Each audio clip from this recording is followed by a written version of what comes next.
guy's feet sweat. Mine sweat too. That's why my feet are soft. That's what my wife says. Welcome to episode 61 of the Columbo podcast, where neither of us have soft feet. No sweat either. Bone dry. That's it. A lot of expensive deodorant went into creating a what's the best word? A tolerable work environment. It's not that tolerable. Pungent. Well, people would not listen in as many numbers if you could smell a podcast. No, they certainly wouldn't. How are we? I'm not too bad today, how are you?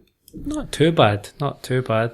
Feels like longer than a week since we last did an episode of Columbo. It does. This was quite a convoluted episode. Yeah, I don't like it when they mess around with the format. It quite upset me. Don't start that. What? After last week. That's different. What? Yeah, I know it's different. This one was tolerable. Really? Unlike your feet. Yeah, you can't have it both ways, Ian. They messed about last week and you were quite happy for that. Yep. This week they mess about and you're not so happy. Don't you tell me that you preferred last week's episode to this week's episode? Oh, definitely. Away you go. I did. No, you didn't. I did. Really? Yes. I didn't dislike this one, but... So you really liked No Time to Die then? Yes, I was not kidding. Okay, fine. Yeah, this week we had a couple of an attempted murder and all sorts of stuff going on. Oh yeah, all kinds of shenanigans. I enjoyed it, but I think they did just overdo it too much. We could have stripped it back a little bit, I think. Yeah, it got a bit tied up in knots here and there. We do have a lot to get through because of that, so I suggest we crack on. Crack on. That's one of your catchphrases. It is. That'll be on the next version of Columbo podcast. Do you know what? Bingo. When you listen back, or because I have to for editing purposes, etc., I notice a lot of things that I say, and I never say it in real life, as it were.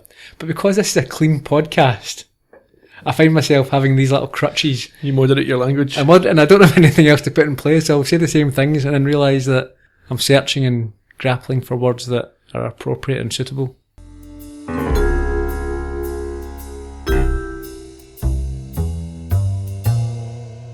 In A Bird in the Hand, we meet Harold McCain, the nephew of Ellie Stallion's owner, Big Fred. Pursued over gambling debts by a furious Vegas casino owner, Harold looks to bet his way out of trouble. When that plan falls flat, he instead seeks to kill his uncle and settle his debts from his inheritance. Harold wires a pipe bomb to Big Fred's car ignition, but when his uncle is killed in an unrelated incident, it seems he may have done so rashly. The gardener, Fernando, is unfortunately destroyed when he tries to move the car, leaving Columbo hot on Harold's trail. Things take an unlikely twist, however, when Harold too turns up murdered, leaving the lieutenant in a quandary. With 3 bodies and at least one killer on the loose, can Columbo find enough evidence to hang his hat on, or will the killer drive off into the sunset? Thank you, Ian. I'm sure we're all in with that. It wasn't a craps summary. Oh, come on. What? First thing, Big Fred isn't that big. He's not big at all. I mean, No. this is his reputation. Could be. Or maybe he jogs because he used to be Big Fred and now he's slimmed down Fred There we have it. with a health kick. That's the answer. The episode starts and it's like a De Niro or a Pacino film. You've got Tony Bennett playing, I believe. Mm-hmm. And we seem to be in Vegas. We've got an aerial shot of the Strip. Yeah, it's a typical LA shot. LV. Las Vegas shot, isn't it? We see all the lights and the streets and the hotel names. And then we see some high rollers. We also see a man who we come to learn is Harold McCain. He's in a cowboy get up and he's playing roulette. Unsuccessfully, I think. Yeah, I think a young lady joins him and just in time to see him lose all his money. And then unjoins him. Yes. Moves on to our next rapidly. victim. He moves on from roulette to craps and then loses again. Mm-hmm. We see an important looking man, a Mr. Hacker, arrive by limo. He does. And he is clearly looking for someone as he sees Harold at another table playing poker, I think it is. Yeah, Harold, or it might be blackjack, but he quickly skedaddles. Yeah, we don't see this. He just disappears. He ups and leaves. Yeah, when Hacker gets to the table, he's told that he's definitely coming back because he left his winnings. Mm-hmm. And what does Hacker do? He opens the purse, or whatever you would call it, wallet. Man bag, man wallet. And it contains 2 low-value chips and probably a receipt for something. There's no money. And you see Harold sprint to his car in the car lot, which looked to me a bit like the car lot from Columbo Goes to College. And he drives off quickly. We are now in the hotel room. I think it's Harold's hotel room. Okay. Hacker is with the casino manager, and he's not happy. We discover that Harold is the nephew of an influential man. That's the Big Fred that you mentioned at the during the summary. Yep, Big Fred. Who owns a football team. It appears to be a professional football team. And what's their name? I think they're the LA Stallions. Yeah. Interestingly, professional football returning to LA in 2016. Some might say interesting. I know of the Raiders. They're not in LA anymore. Are they not? Oakland. Okay. The Rams. Yep, they're returning to LA. They've been in St. Louis for the last many years, and they're coming back. When I took any sort of interest back in the late 80s, early 90s, LA Rams were rubbish. Well, the St. Louis Rams won the Super Bowl once, lost another Super Bowl, but they haven't had a winning season in the last 11, I don't think. Where were we? Big Fred, and the reason that Harold was able to get credit at the hotel and in the casino was because of who his uncle is. Yes, apparently he'd been given the casino owner tips, inside information, so he was quite happy to allow Harold to... Up to a point. Yes. I suspect he maybe reached the limit of his patience. Or his tolerance, might be a better word. So we leave the hotel room and we're on the street. Looks like Beverly Hills or wherever it is. Somebody is jogging. Yeah, Harold screeches around the corner and pulls up beside this jogger. It's his uncle, Big Fred. Yeah, he recognises Harold and ignores him, keeps jogging. Obviously has very little time for the man. He certainly is angry with him. But Harold gets out of the car and runs after him. And denies being in financial trouble. Yeah, he's got a touch off the... What's the chap? Wesley from Uneasy Lies the Crown. Yes, the sort of charm and slimy slyness. He certainly gives the impression of someone who has a problem with gambling. Yeah. He's not aware of when he's done it too much or he's chasing his losses. You get a feeling that he is a financial drain on Big Fred and Big Fred's wife, who we will meet shortly. Yeah, the impression given in the story is that she is not someone that Harold considers an aunt. She was maybe a second wife or a later wife. I should hope he doesn't consider an aunt after what we come to learn. Indeed. Or see. Indeed. So he claims that he has a job lined up. It's fictional. Yeah. And he just wants to sort of stick around for a short while until he can tie up all the loose ends and move on. Yeah, Fred says he can stay, but he still hasn't changed his mind. He's not in any way softened his attitude. Big Fred was played by Steve Forrest. Now, I'm sure he's a well-known face to many of the listeners, not so much to us over here, but he died in 2013, aged 87. He was in Murder, She Wrote, LA Law, Dallas, SWAT, that was his big thing, TV show. Never saw that. Yeah, in the 70s. They made a remake with Colin Farrell. Right. I think he had a cameo in it. It was... About a SWAT team, obviously. I get that impression, yeah. He was also in Mommy Dearest with Faye Dunaway, who we shall meet shortly. He won a Golden Globe in 1954 for So Big, and his performance in Mommy Dearest earned him a Razzie. That's unfortunate. For him, yeah. It seems to me, since the reboot, there's been a lot less, or a lot fewer Oscar winners and a lot more Razzie winners guesting on Columbo. I think that's fair too. I think that's a fair point, Ian, yeah. So that's Steve Forrest, Big Fred.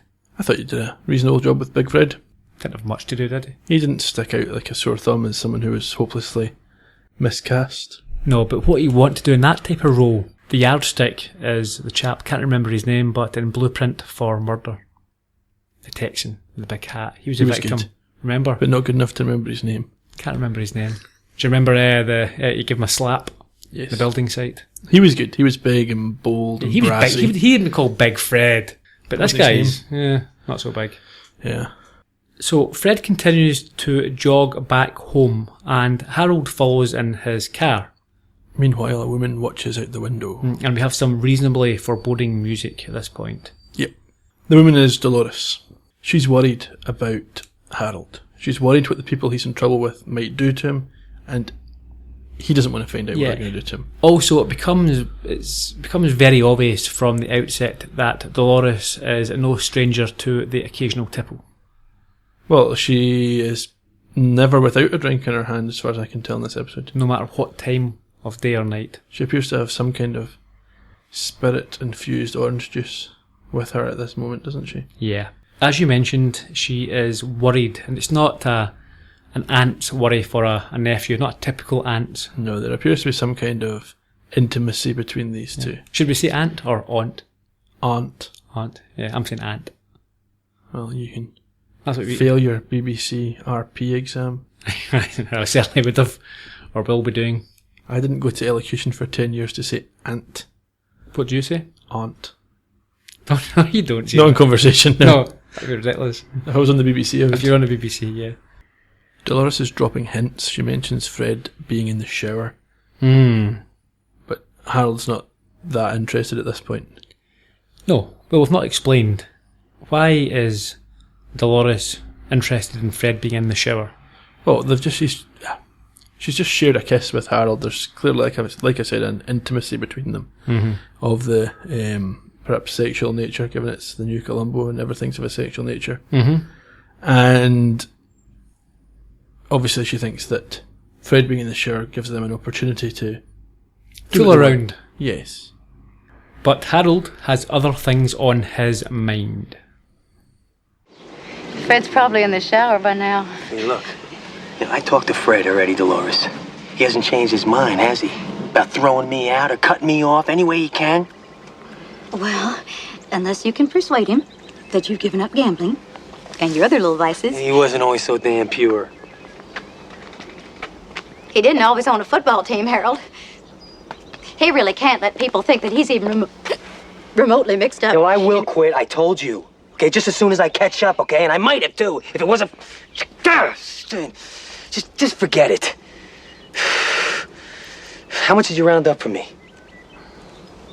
I'm afraid $20,000 is all I can manage without Fred finding out. But, my pink pearls, he never notices whether I wear them or not. He never notices anything anymore. No, Dolores. I got a couple better ideas. Oh, Harold, promise me that you won't do anything desperate. Oh, but I might.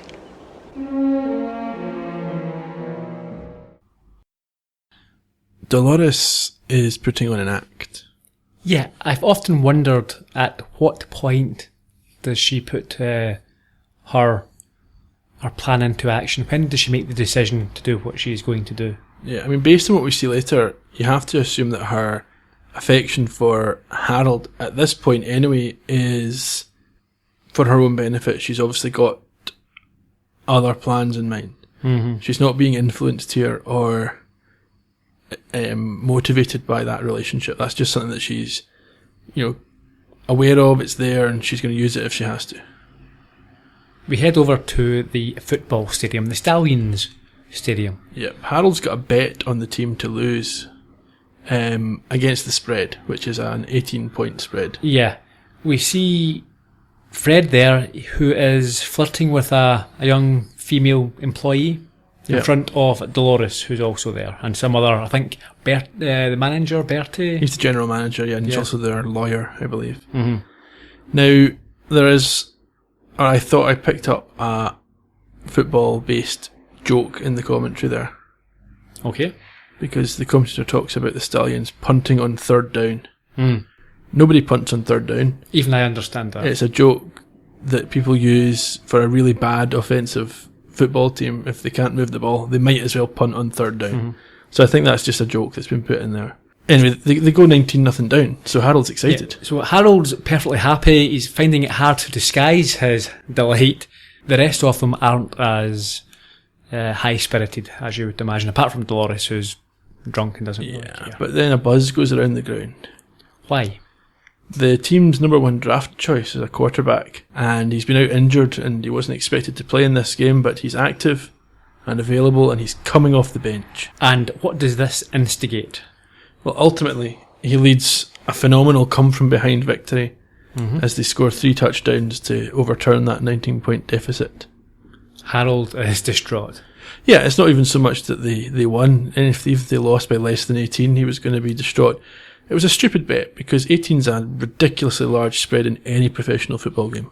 In the tunnel, after the game, Harold speaks to this star player and he makes it clear that he is very unhappy about the result. And we confirm that he has bet against them. That's right.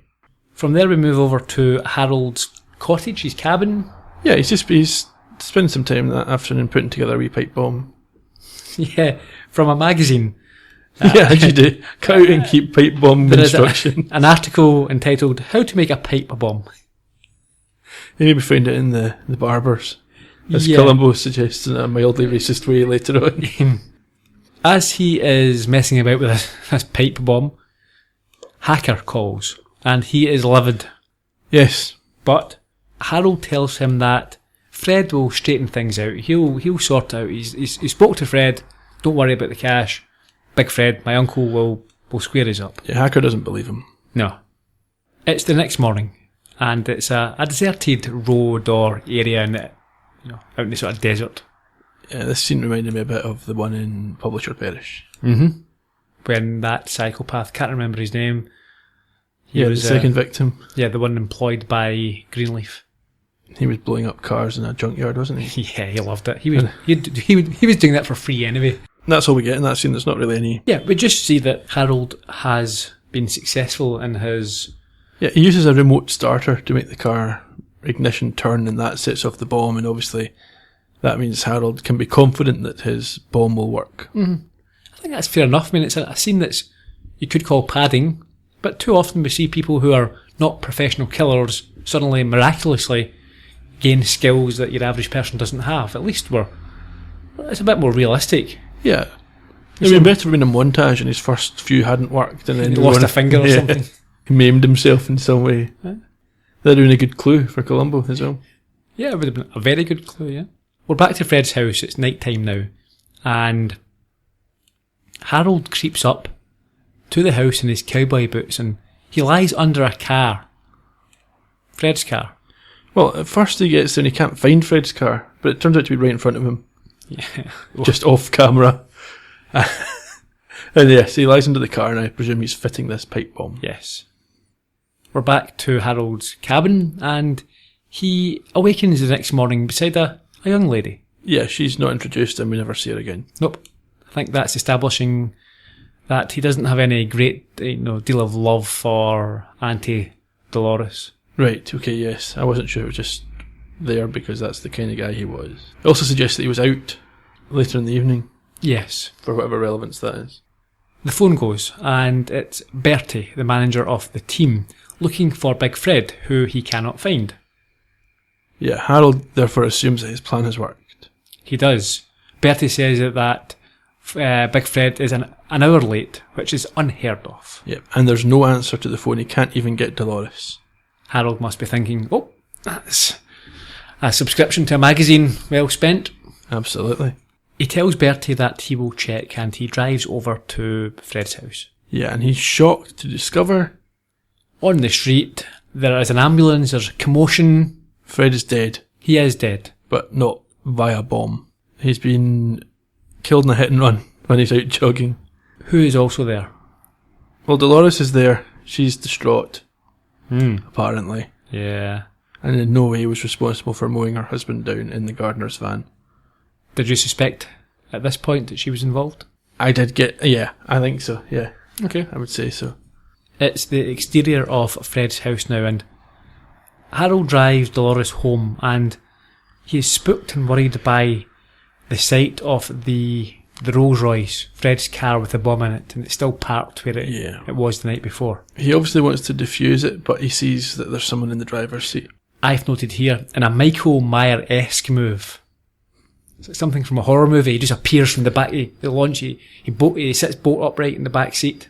Yeah, it's kind of creepy. Very creepy. So anyway, yes, Columbo's in the car and Harold runs over and hauls him out and yells at him. Yeah, a little bit of Columbo magic again. I'm going to keep hammering this point home. He's went right... Why would you be anywhere near this car? There's no reason to be sniffing around the back seat of this car. To be fair, the car is in the drive. I mean, who would expect a car to be in a drive? Precisely. He just went right to one of the major clues. After a hit and run on the street. He should be nowhere near that car. There's absolutely no need for him to be... There's no reason to be at the house. No. I think he uses the excuse that because Big Fred was so high profile, that when someone dies in a violent manner like that homicide get involved. But that's basically the police just saying, isn't it? Well, if you're more important, we'll look into it. If you were a nobody, then too bad. Yeah. Columbo's confused, he says, about why the car's in that particular spot in the driveway. Don't buy that at all.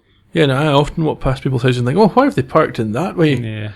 Yes, people just like to park in their drive the way they like to park in their drive. Yeah, I mean, Dolores explains it away by saying that Fred tended to move the car onto the driveway if he was leaving early so as not to waken her up. Yeah, I should say, although I was dubious of her in the previous scene, it didn't occur to me that this was her covering for her own murder when she said it.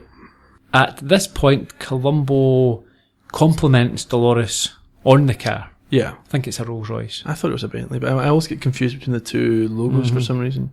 She gets accosted by a female officer who's going to take her inside. Yes. And they expect Harold to go with them, but he doesn't. No, he hangs around, and Columbo mentions the possibility that they will need to have the car moved shortly. Yeah, but they agree to lock it for now so that no one can get access. So I think Harold's maybe a bit relieved by that. I enjoyed the tension. Again, it's quite Hitchcockian.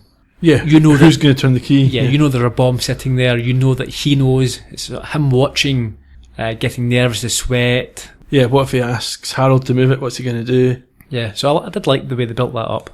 Yeah, it's good. It's still, there's no reason for Columbo to move that car. No. It's nothing to do with him. Anyway. We're inside the house and we see Harold in a panic search for both sets of car keys. So Fred's and Dolores's. Yeah, and assumes there's only two. And he spots out the window Columbo talking to the gardener. Fernando. He explains that he got there whilst it was still dark and he waved Fred off as he went jogging. And then he heads off back to his van. Mm-hmm. Before he does that, he tells Columbo that he parks his van on the street when Fred parks his car on the driveway. Yeah, that not only backs up Dolores' story about where the car was parked, it also answers Columbo's query about why a gardener's van would be so far away. Yeah. Although it makes no sense to me, because it's a massive driveway. Why do you have to park out in the street? You don't have to. That house is huge. There's not only one overtaking area or parking spot. Yeah. By this point, Harold's kind of lurking in the background behind a tree or something. Yeah, he watches nervously as another cop arrives, a Lieutenant Robertson. Yeah, I mean, the gardener, having left to head to his van, returns incensed. Well, he shouts in a panic. Yes. Why? His truck's missing. Mm-hmm. And another cop quickly confirms that they found it a few blocks away with blood on it, and it's being taken to the station for inspection. So we assume it's been used to kill Fred. Columbo asks if they can bring the truck over to the house before it goes to the station. Yeah, he wants to look for clues. And as they all look at it, Harold makes his move to remove the bomb, but he gets interrupted by a PA or It's assistant. the female sergeant who took Dolores inside. Was it? Yes, she's come back out because she's going to talk to him about something Dolores said. Ah, right, okay. And he pretends to casually polish the bonnet or the hood of the car. It makes you wonder, surely he must know, there must be a wire he can cut. He doesn't need to remove the whole device at this stage. Yeah, but still, you have to lie underneath it, don't you? You have to have perhaps pliers or something like that to cut the wire. Maybe, yeah. Bertie arrives, and then a TV crew. Now, this is contrived nonsense. Well, Bertie's arrival is ridiculous. He comes in beeping his horn, like people can't see him driving up this driveway that they're all standing in. Mm-hmm. And he's followed by a TV crew from what I assume must be the team's own private network. Yes. Yep. I mean, this is pre-internet, so it's not for a website or anything like that. It's got to be televised. Yes. It could be a local channel. I know that some American sports teams have had their own local TV stations for some time. Mm-hmm. So they're there to film on behalf of Fred. I think he says Fred would have wanted this. He was meant to be doing a sort of basically a fly-in-the-wall documentary about what's going on, so they'll continue to do so, even though he's been Murdered, documentary, yeah. Well, I would think that would be a big audience for that one. Yeah. We've talked about this, death as marketing, previously. Mm-hmm. You weren't impressed the last time. No, we won't go over that again. So they decide to attempt to move the Rolls Royce. It's not quite clear why they're attempting to move the Rolls Royce. I think Columbo's just desperate to have it moved for no apparent reason. Columbo magic, shall we say? Total Columbo magic. So anyway, Fernando goes to move it. He's got a spare key in case he ever needs to move it. Yeah, to wash it, I think it is. Yeah. Right. So he gets in, turns the key. Now, did you think perhaps we've not seen Harold successfully remove it and it'll be fine? No, I thought it was going to blow up. Okay. And it Did you? does. Yes. Poor Fernando. Yeah, we assume that he was at least badly injured by this, if not outright killed. Now, up to this point, Harold has not committed any serious crime, or not a crime that you couldn't talk your way out of, perhaps. He's attached a lethal bomb to a car. Yeah, no one's died, and if you said, stop, there's a bomb in there, you could potentially talk your way out of it. You could have said that you heard threats, that you saw someone last night being suspicious around acting suspicious around the car. Even if you couldn't talk your way out of it, even if you had to go to prison for 10 years, Yes. that's better than life in prison and you're still going to inherit because you didn't kill him. Yeah. So, yes, confess. I don't know why he didn't just confess. Obviously he was terrified. But He was terrified, but it's fairly heartless, this poor Fernando, wasn't it? he should have stopped Fernando getting in the car. Mm-hmm. So you lose all sympathy for Harold here. So it's now a crime scene. It's later on. Yeah, it wasn't... The police were all there, but it wasn't a crime scene earlier. Yeah. Columbo shows Harold some fresh scratch marks that point apparently to where the car was parked. And they go on to discuss the accident and some potential culprits. What about fingerprints, though? They find any on a door, maybe, or the hood? Underneath somewhere? As a matter of fact, no, not a single one.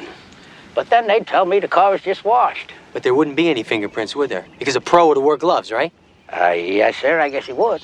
Yeah, and who else but a pro could have gotten in here to even plant the bomb? Now, you said that there was no obvious signs of break-in. Now, with all those seeing eyes in the fences and the triple locks in the gates, security patrol cars outside, I'll tell you something. Take a real expert to break into this Oh, I place. agree, sir. You got it figured right. That's sure the way it looks. Looks? That it came from the outside. A mob gangster, that's what you're saying. Oh, that's the way it looks. As opposed to an acquaintance. That would come from the inside. What are you getting at?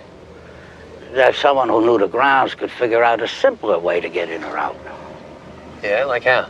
Oh, I don't know. Maybe knowing some place to hide before they lock the security gates. The one thing you can be sure of with Columbo is it's never a mob gangster. Never. It's always a cunning individual. Absolutely. And Columbo knows that because there's never mob gangster killings in LA. Yeah, it's probably fair enough. It's unlikely to be a mob killing. Just prior to that chat, Columbo talked to Harold about the pipe bomb. Yes. And he said that it was the type that's been used in the Middle East. And you get diagrams in magazines which you can find in Barbers. Oh yeah, Middle East. All over the Middle East. That's all they read. I hinted at that earlier. I think that's a mildly racist comment. No. That's all they read. They love their pipe bombs. They love their killing. And they're all Barbers. They're all Barbers. Barbers and bombs. So it's a Turkish Two barber. Bs in Turkey's not in the Middle East. Ah, it's enough Middle East. It's not America. Out there in the Middle East. Yeah, okay. Yeah, bombing and barbering. That's all they like doing. Things with sharp objects. Yeah, and their legations. Yeah, I wasn't convinced by that particular comment. No. Harold isn't aware of any enemies that Fred might have had. No, fair response. I think he says he wouldn't have left me a list of people who disliked him. Unlike Jim Ferris. Yes. My list of people who might kill me. Number 1. Columbo then mentions some gasoline-stained gloves that were found in the trash. And he doubts that a pro would leave them there. Yeah, but Dolores shows up just in time to confirm that they're hers. She has many pairs and she uses them to put petrol in her car. Before we leave this scene, Harold was played... Did you recognise Harold? He looked vaguely familiar, but I couldn't tell you exactly who played him. Played by Greg Evigan. Okay. He was born in 1953, and he has been in... Now, you might be aware of this tech war. William Shatner's Tech War? Yes. No, I don't know anything about it. No? I know that it was called William Shatner's Tech War, but I've never seen it. Okay. Deep Star 6. No. Sounds a bit like Deep Space Nine. Is that Star sounds Trek? like it, but it's Is not. that Star Trek? Deep Space 6. No, Deep Space Nine. Deep Space Nine's Star Trek. Is it? But that one's not. Deep Star 6. Yeah, it's not. Do you think they're just trying to play on the name? Depends when it was made. Yeah. BG and the Bear. You've heard of that? Who and the what? BG and the Bear. That's disgusting.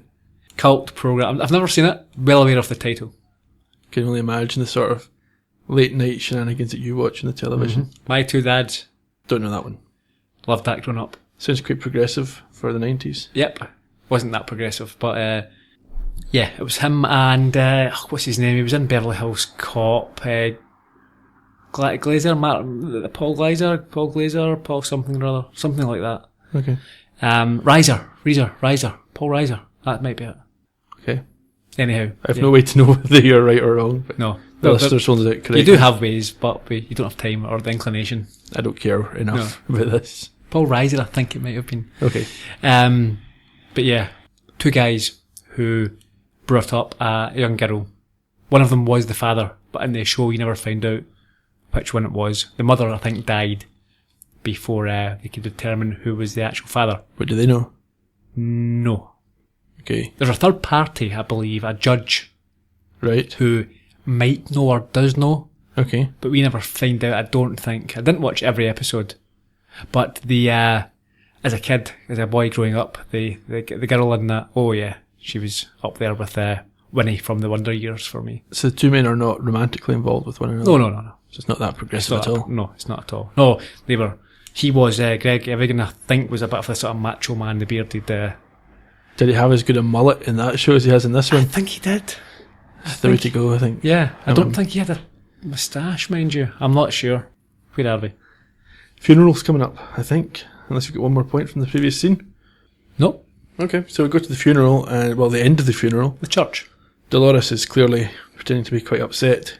Yeah, a large crowd and press has gathered, and as they leave the service, it will explain what happens. Well, the players from the team, the Stallions, who I didn't recognise as being players from the Stallions, they could have been anybody, essentially grab Dolores at the funeral of her husband, chuck her in the back of a Jeep type thing, a buggy, A and June buggy.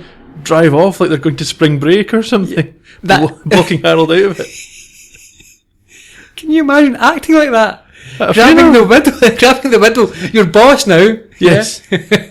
You can imagine them like holding bottles of beer and Yeah. screaming in the way. That's mental. Yeah, and it's not even the most inappropriate thing that happens at this funeral because Columbo's there as well. And he decides this would be the greatest time to talk to Harold, about the will. Yeah. Oh, I heard you're the secondary inheritor, so you're probably enjoying this, aren't you? Harold fobs him off. He's got to tend bar at the wake and he's leaving. Quite like the way Harold just dismisses Columbo a number of times in this episode. Yeah. In fact, in many ways, the episode's more about the relationship between Harold and Columbo than it is about Dolores and Columbo. True. So we're back to Fred's house, or Dolores' house now, for the wake.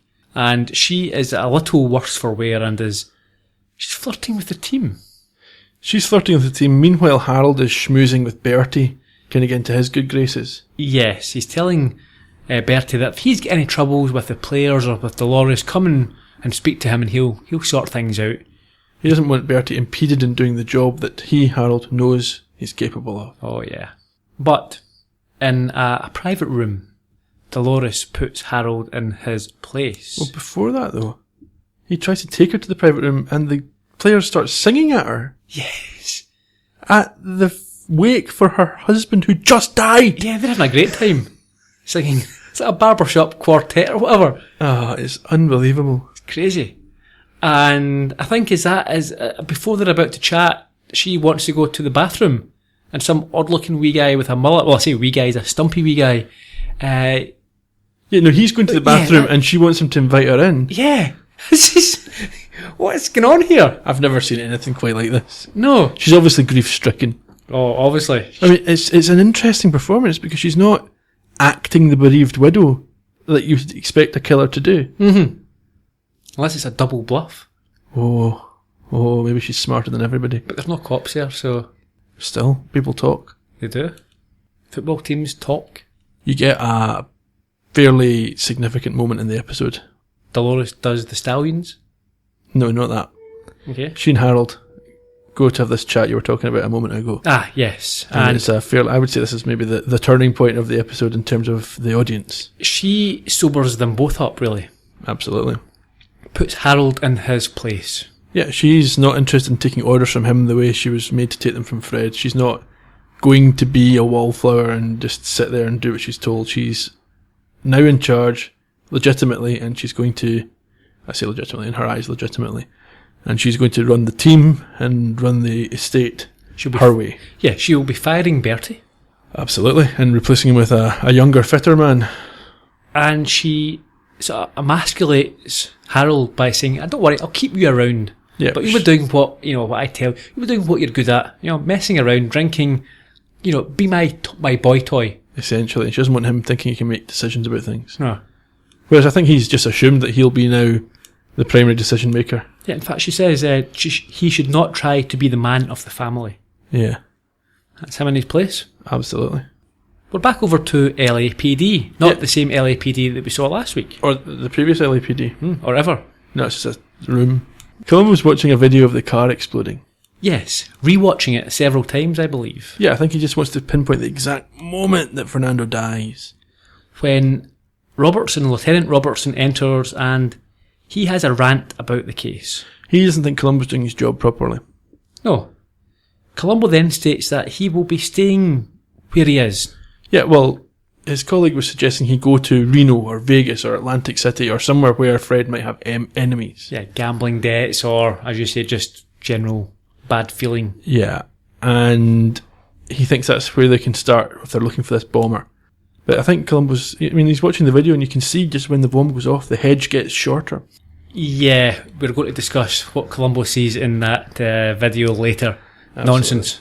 Yes. Another trope.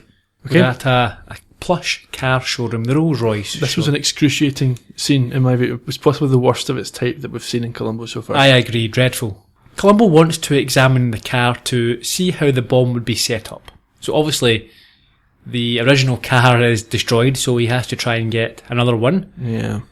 It's bordering on parody. Yeah. I mean, at least this time the salesman is suitably deferential when Columbo produces his ID. Yeah, at first he's dismissive, he's then deferential, but then increasingly impatient. Exasperated. Absolutely. He doesn't think people should be touching his cars. I have to agree with him to an extent. What does Columbo do and what do we see in this scene? Well, he starts talking about a bomb Yeah. to upset everybody, and then he's reassured that Columbo's the police, and then Columbo wants to look in the engine and under the car. He's trying to see, can you connect a bomb in this exact... He's not an explosive expert. Nope. And I would have thought the police might have procedures for acquiring a vehicle to do tests of this nature. Yes. They could get one, no problem. They do not need Columbo down there with his short little stumpy arms thinking, I can't reach that. Yeah, but Harold could, because he's 6'4", and you're 5'7". Yeah. But not only that, that's not the most annoying thing about this scene. A crowd gather outside. Yeah, why? Just because they see a man on the floor under a car in a garage. It's the craziest thing you ever did see. Oh, look at that. There's a man under a car. What can he be doing there? I've written that in my notes. A crowd is gathering outside. Not that unusual thing, a thing to see, surely. Not at all. You walk by and you see a guy underneath a car in a car showroom, you think, oh, there's someone. And then we get an even more ridiculous moment when he gets out from under the car. What happens? He's made marks with his heels on the floor. Yeah, I thought you were going to say he gets a round of applause.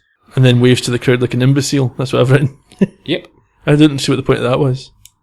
Of what? Him waving to the crowd.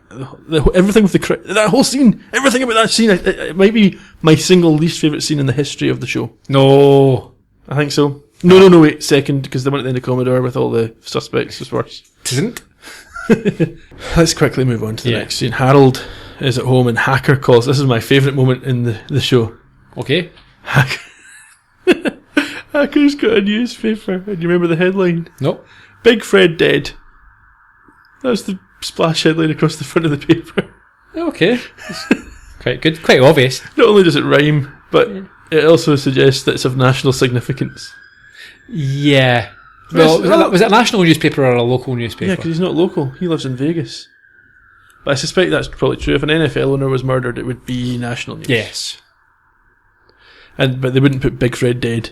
Even if the guy was known as Big Fred. Well, you would in this country, perhaps.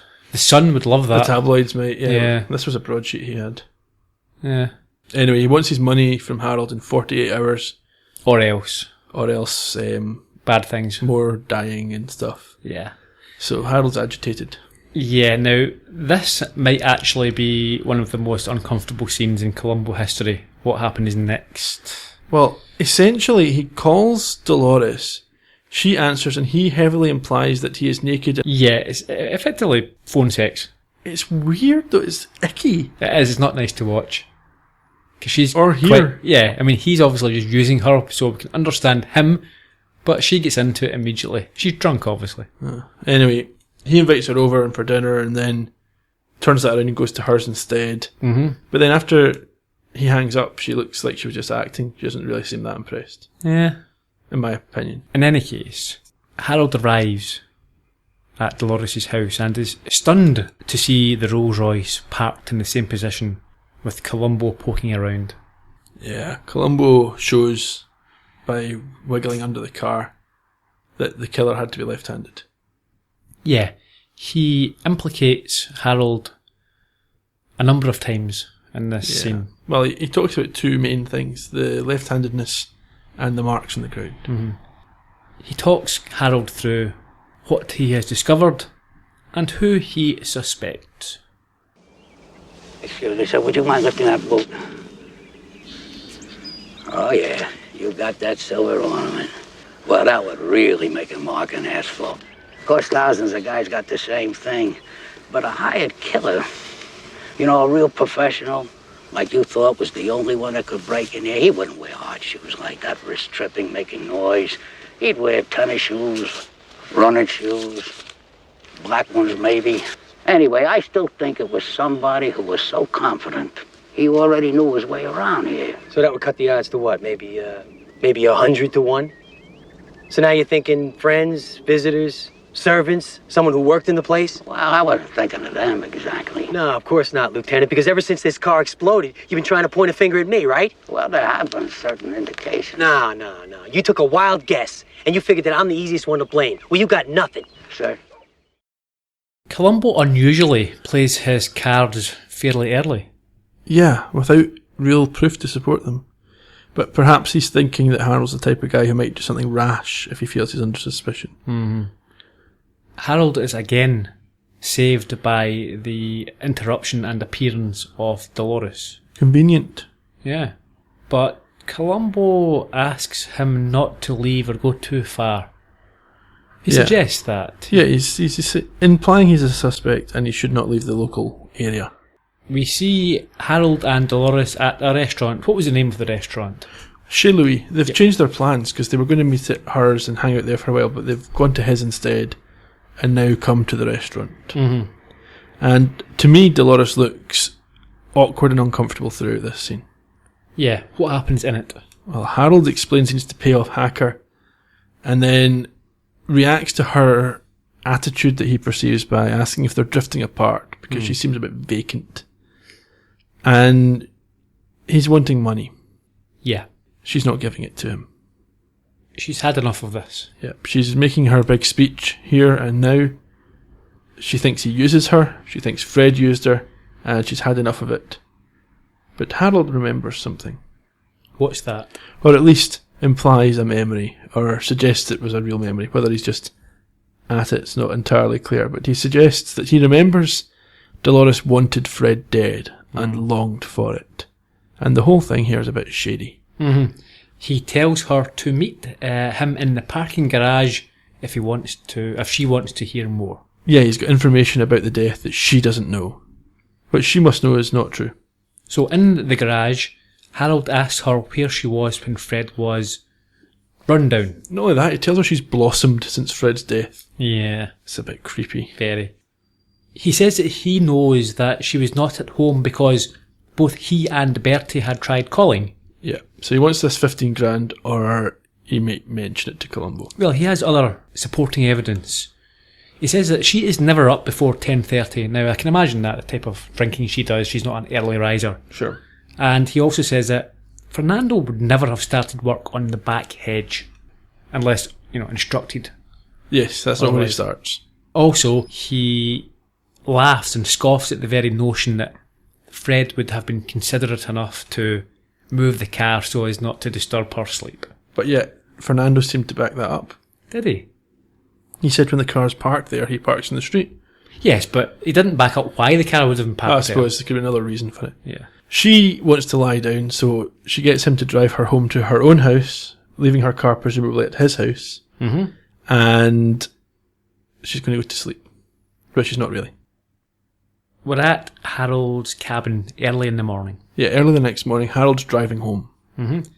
We don't know where he's been. No, we cut to Dolores putting some milk into a bag along with a glass cutter, a weight, and a train timetable. I didn't think it was a weight. I thought it was one of those things that you use to suction the window, so if you cut a circle, you can pull it out. You're right. That's exactly what it is. She places the bag on a wheelchair as the phone rings. Yeah, well, there's a couple of things that I might have mentioned before that. First of all, you see Dolores' car at Harold's house, and you see Harold putting a wad of cash in his cowboy boot. Correct. We don't know why or where it's come from. I assumed it was the money he claimed to already have towards this debt, but it's not. No. Do you want to talk about the wheelchair just now? I think I'll let you do it because you do outrage far better than I do. Yeah, it's nonsensical here, isn't it? So, her plan is to, as we know, is to kill Harold, and then he's a big guy, so she uses the wheelchair to move his body. Where does she get a wheelchair from? You don't have one lying around. It's not a type of thing that you would you just have. You have to order it. You have to buy that. Unless they had an elderly relative that used one previously. Or unless there was an accident. Perhaps she'd hurt herself, or Fred had in the past and they had one. But we don't know this. So, Columbo later in the episode, he just uses a bit of Columbo magic to assume correctly that the body was moved with a wheelchair. Yeah. There's no evidence whatsoever. None. That'd be the case. Garbage. We could have seen perhaps Big Fred have an injury. But then he wouldn't have been out jogging to get run down. True. We could have had a passing reference to a previous injury. Do you remember that? Fred, you're jogging too much. Remember you sprained your ankle the last time and you had a wheelchair for weeks. Yes, that type of stuff. Maybe. Just having a wheelchair lying about and Columbo. Why would you guess that? Why would Columbo say, I assume that you moved the body with a wheelchair? That should not be your first assumption unless there is a wheelchair lying around. Available, yeah. Yeah. I don't know. Because what he's done in the past, he's used that in Unlazy Lies the Crown. He's used the difficulty in moving a body to prove or to show that she didn't act alone. Remember, Lydia Corman could not have moved the body because it was too heavy. But yet he ignored it in any old port. So it seems to just come up. It's a bit like the phone records. It just comes up when it's suitable for the plot. Yeah, that appears to be the case. Right before making this phone call we're about to discuss, Harold sets an alarm. Which may turn out important. Which will turn out to be important. So, is Harold on the phone to Dolores, and why is he calling? He's threatening her. He says he's got Columbo's number in his hand, and if she's not giving him the money, he's making the call. Mm-hmm. And as she is on the phone, we see her handle a gun and tells him this is the last time. Yeah, well, she's got the money. He can come over for it, but this is the last time he's getting any money. He speeds off in delight. He's thrilled. He would be. But in the next scene, we return immediately to the cabin. Yeah, this is the third killing in this episode, and we've only seen one of them happen. Correct. I just don't like it when they mess about. With the structure, the format. Yeah, it's terrible, isn't it? I can understand why folk would be unhappy with this episode. Anyway, the Jag is moved. It's still there, but it's not where it had been. Harold is dead. He is, and we see the cops arriving with flashing lights and a bit of action. They're taking notes, and they're wondering where Columbo is. He's just arrived. He's half an hour late. What was the point of that exchange? Yeah, Robertson, throughout this episode, doesn't seem overly keen on Columbo. No. Their styles clash. Robertson is more of a in-your-face, aggressive, no-nonsense type guy, where Columbo... Yeah. Jump to conclusions, assume things. And Columbo doesn't help the matter when he arrives with a crossword. Yeah, he's not in any hurry at all. And he learns immediately that death occurred between 8:15 and 9:30. Yes. But as he arrives, he also takes an interest in Dolores' car. He does? Robertson then explains his theory about a pro hitman, Yeah. a pro killing, and the saucer of milk. It was upended. Yep. So Columbo speaks with Dolores, who states that Harold was a compulsive gambler and that she arrived at 10:30 a.m. by car, her car. Columbo looks very suspicious of that comment. She then discusses their final meeting. When was the last time that you saw him? Yesterday. He came over the house. Well, you were there. And we had a good time together. But at dinner, he asked me for money. And I said no. Lieutenant, I've given him so much money, and I just said no. And he called me this morning early. Where did he call from, ma'am? Well, I assumed he was here. He was. We checked with the telephone company. The call was made at 8:15 from this number. I assumed that. And he said this man Hacker had called him at midnight, threatened him. He sounded terrified. Said he was going to run away to Chicago. I think he said the 2:30 train. And he had car fare, but he needed room and board. I couldn't deny him. He sounded so pitiful. And so I said I'd help him and bring him some money around 10:30. When I got here, the front door was locked. So I went to the bedroom window, and oh, God. All right. All right, ma'am. That's all I need now. Columbo tells Dolores he has something to show her. Mm-hmm. But fortunately for once, it's not an innuendo. He actually has a videotape. But he wants to leave it for another time and asks somebody to drive her home. As she sits in the car to be driven home, she seems quite perturbed to see Columbo get the photographer to take some pictures of her car. Yeah, we'll find out soon why. Back in the cabin, Robertson reiterates his theory about Harold being jumpy, a pro entering and taking his gun from him. And he shows Columbo the train timetable as evidence that Harold was leaving. Skipping town, yeah. Columbo doesn't think the bed was even slept in. Nope. Then they find the money in the boot. Yeah, Robertson is really uninterested in Columbo's issues that he has. It's like he's not aware that Columbo has solved every crime that's come through this department in the last 30 years. Yeah, incredible. Anyway, they find the money in the boot, and then we hear the clip from the top of the show, about 20 feet. Yep. And Columbo notices that the socks are damp, so they can't have been taken off the night before. Because Columbo knows the drying time in these conditions for Sweaty socks. Because it's what he has at home. We then find out something interesting about the alarm clock. Yeah, it was set for 8 p.m, and you know that because if it had been set for 8 a.m. and gone off, then when you wound it round to 8 again, it wouldn't ring a second time. So when Columbo runs it around to 8 p.m, it does ring, which means he wasn't going to Chicago. And he hadn't been to bed. He had not been to bed. Lieutenant Robertson was played by Frank McRae. He was born in 1942. He has been in 48 Hours, Dillinger, Lock Up and Rocky 2. So that's at least a couple of Sylvester Stallone movies. Frank McRae played 6 games for the Chicago Bears as a defensive tackle. Big guy. Yeah. As a defensive tackle, are those the biggest guys on the team? They can be the defensive line, the offensive line are the big guys. Where does Columbo go next? Now, I haven't taken a note, but I've got a recollection that they find a note in Harold's room about an event coming up in the evening at the Commerce Club. It's a poker tournament. And that's why the alarm for 8 p.m. is significant, because it would get him up for the 9. I think it's poker. 9 or half 9 tournament. So Columbo heads to the Commerce Club. He does. And he is told that Harold bought his ticket that morning at 6:30 a.m. And from this, Columbo states that either Harold was lying to Dolores, or Dolores has been lying to Columbo. And Columbo knows Harold wasn't lying to Dolores because he knows there wouldn't be a ticket to Chicago. So that's been planted there, so it must have been Dolores that was doing the lying. So he heads over to Dolores' house, and Columbo declines coffee, which is unlike him. Yeah, we've seen him accept it in the past, but he's keen to move on with this tape. It's the shot of the bomb going off. Yes. So, firstly, he doesn't even warn her what Nope. what he's about to show her. It's just sit down and watch this. Boom!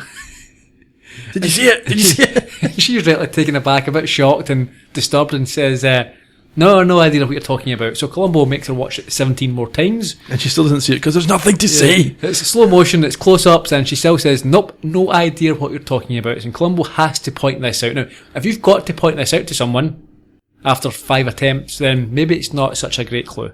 I don't think, though, that people would have spotted the hedge trimming in Hazardous. No, that's a fair enough point. But what does Columbo want, I expect Dolores to notice here? There's a momentary flinch before the bomb goes off from Harold. There's not really. He thinks there is. What happens is Harold closes his eyes. It's terrible. There is no way this type of guff would stand up in court. No, it's not even a major move. I think Harold does a pretty good job of not reacting until the bomb goes off. That could be anything. You could be blinking, you could have something in your eye, you could just be moving. It's like when the tabloids often have a celebrity and it shows them, depending on who they're wanting, what they're wanting to portray, but it could show a celebrity pulling a face, but they're just sneezing or eating a bacon sandwich or something. They've been caught doing something and they've got 1 split second and it makes you look as if you're angry or shouting or sad or... Yeah.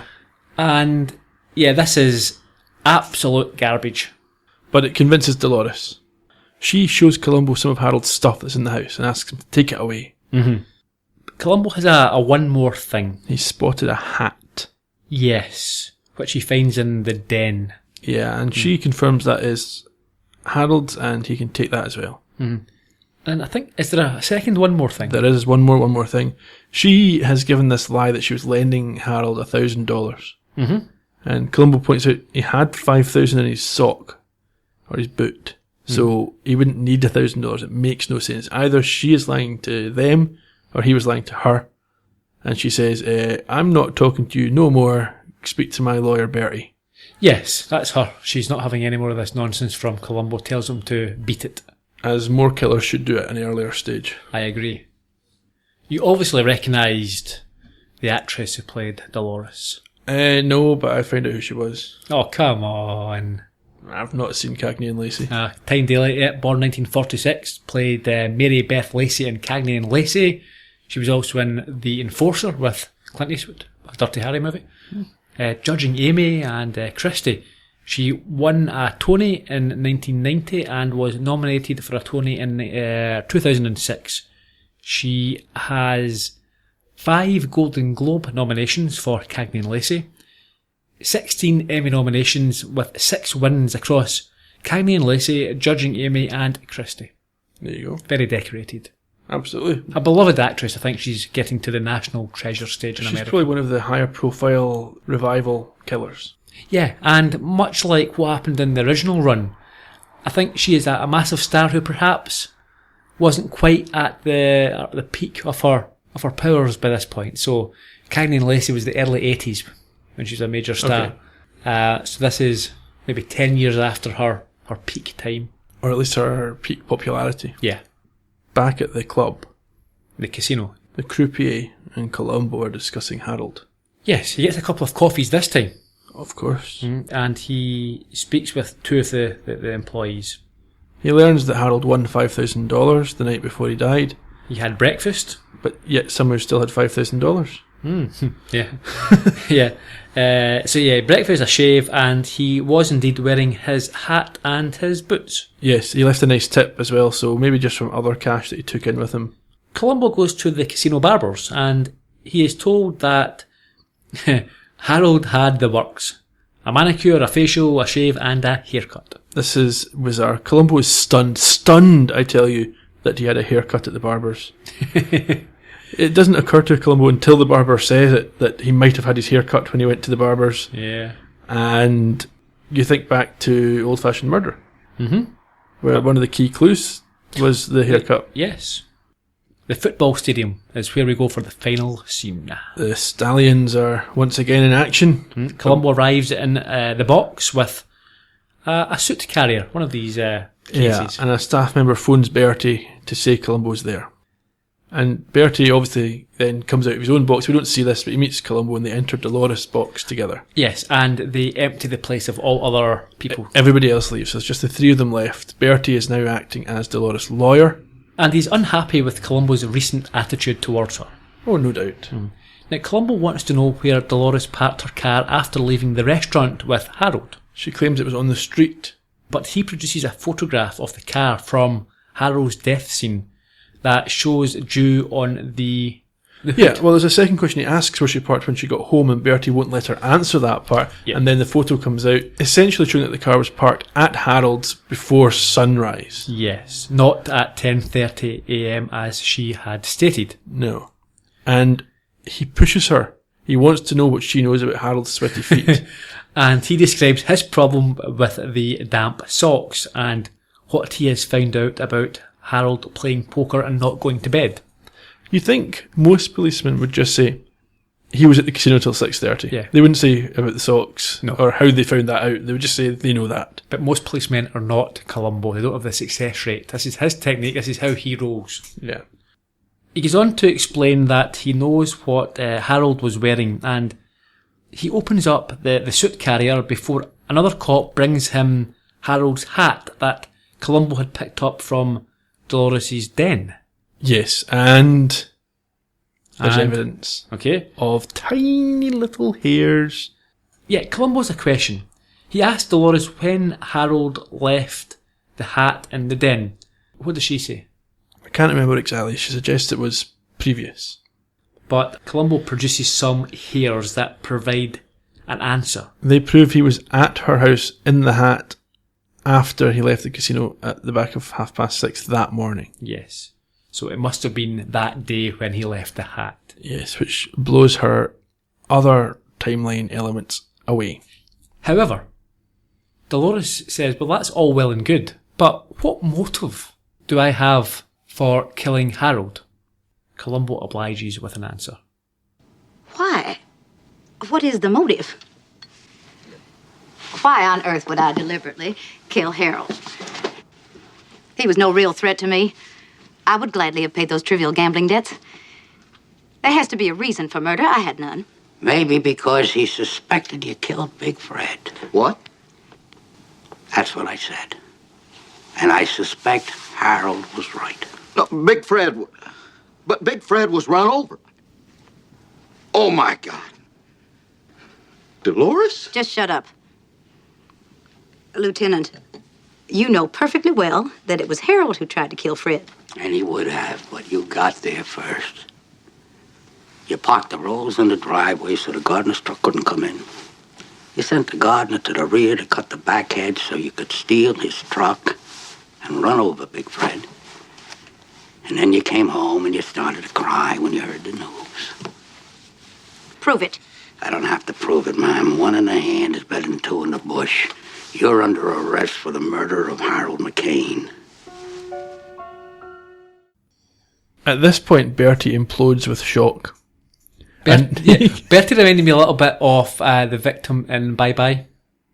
Yeah, a little bit. He has no spine and does a bad lawyering job here, but I don't think he is really a criminal lawyer, is he? I think he's more of an accounts type guy. I think so. I don't know why Dolores is letting him run her I don't know. affairs here. But anyway, she challenges Columbo to prove that she killed Fred, and he says he doesn't have to. He's not pursuing her for that one. A bird in the hand. That's where the title of the episode comes from. It is. It's worth two in the bush. Yep. Nobody wants two in the bush. So, there we have it. I'm not convinced with this at all. It's a trick. We're going to come to the season review shortly, so maybe leave some of the gotcha analysis. Okay, let's do that. You got trivia, production notes, people that we've not talked about. We don't have any... one person I've not talked about, or I've not mentioned, is Stephen Lishka, the casino manager. He Okay. was in Beverly Hills Cop 2, Lethal Weapon 4, Murder, She Wrote, LA Law, Cagney and Lacey, and he was also in Star Trek 3, was that The Wrath of Khan? No, No? that was The Search for Spock. Is it? Did you do Bertie? No, I didn't do Bertie. You're not interesting enough. Nope, I don't know. I wasn't interested in Bertie. Fair enough. I think I hadn't heard about Birdie. Trivia. Do we have any trivia for this episode? Nope. The only thing I have is that some of the footage of the cars, the police cars racing to the scene, Yep. were stock footage that was used last week in No Time to Die when they were racing to the... Really? Yeah. I didn't even spot that. Yeah. I do think that No Time to Die was a superior episode. Okay.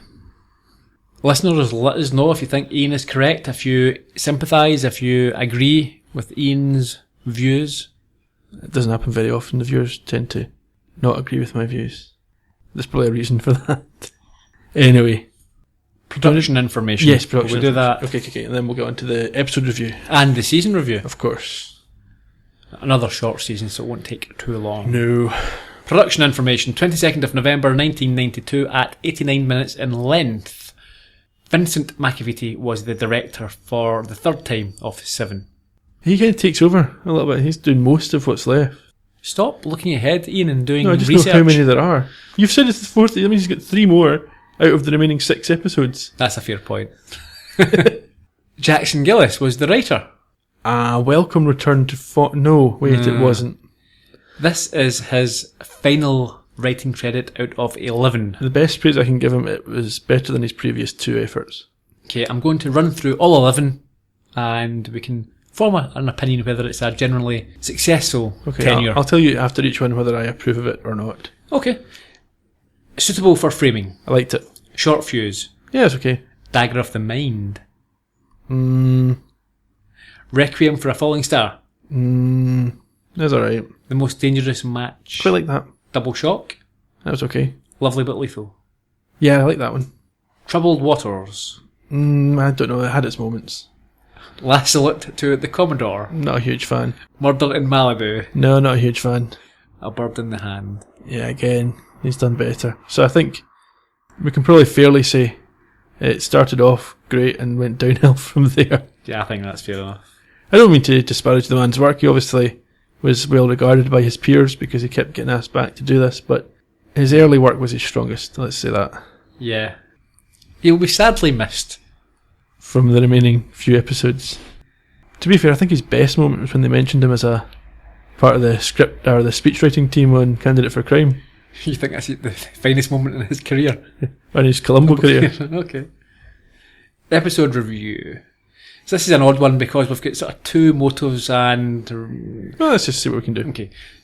The motive for Harold, firstly. Escape debt and imminent murder of himself. And for Dolores, we've got 2. Yeah. For the first one, for Fred, I suspect it was to be free of his influence. Yeah, become her own person. Yeah. And for Harold, I think similar. And also... More so, but to cover up the first one. Yeah, to silence him and prevent blackmail. Yeah. Alibi. Dolores. For Fred's killing, she has no alibi. Didn't really need one. I think the suggestion would be she was in bed. It doesn't get said. No, but that can be disproven because... It can be disproven, but she didn't know that. Yeah, but I don't think she tried to really...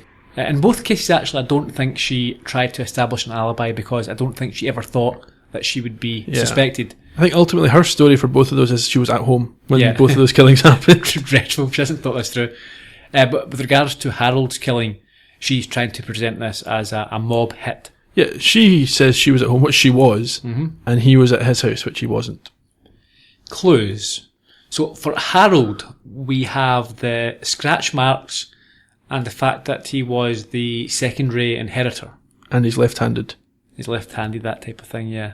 For Dolores, the clues I've got here are the condensation on the car, the bed not being slept in, the finding of the $5,000 in the socks, the sweaty socks themselves, the fact that he was entering a poker tournament that night, the hat being found in the den, the alarm clock being set for 8 p.m, and the hairs on the hat itself. I think that's pretty much it. I was thinking of those things myself. The gotcha.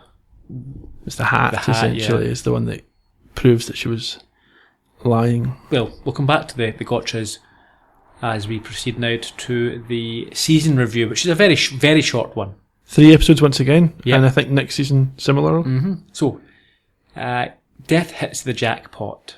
Okay, so guilty. Why? Just because I hate them. Monkey print. I think the monkey essentially nails them. Mm-hmm. Yep, no problem. And with also, that. you can't rule out his implication of her. Yeah. So once he's caught, she's essentially got no way out because Yeah, but she'd already been speaking to the cops before that anyway. She'd been helpful. I don't think she had. I think that was Columbo lying. Okay, in any case, both those two are singing like a canary. His outburst has her banged to rights, and the chimp has him banged to rights. Yeah. So they're both guilty. Mm-hmm. No Time to Die. There isn't a case to talk about. Not applicable. There's extrajudicial murder by Andy. And this week's episode, A Bird in the Hand. Okay, so for the murder of Harold, I think she is probably going to be guilty. Just because of the hat? Well, you can place her at the scene. You've got a motive. No, you don't have a motive. That's what I was going to mention. Columbo has done a bit of Columbo magic to invent this motive that Harold knew that she had killed Big Fred. Where did they get that from? Well, I suppose that's true, actually, when you think about that.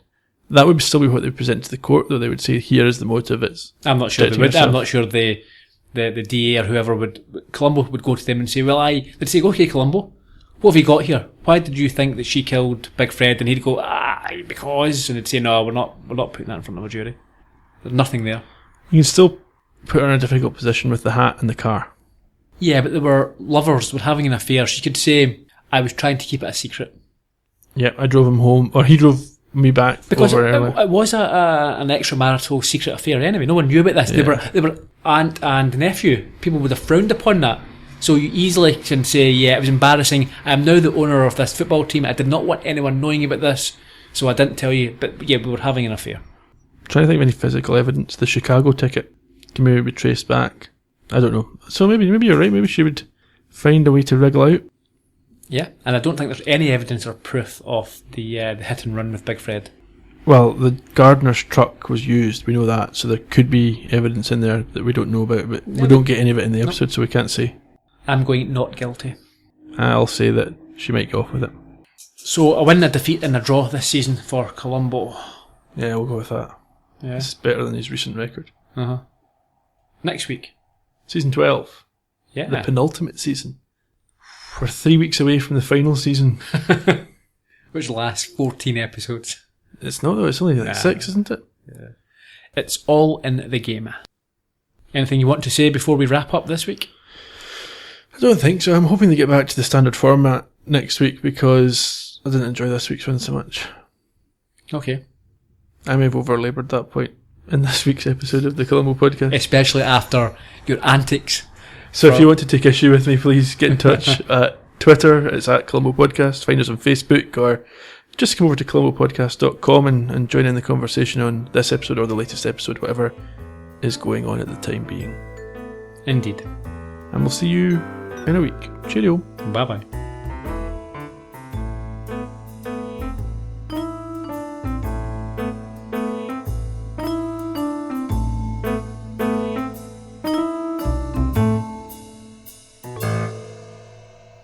You have been listening to the Columbo Podcast from Heard Yet Media.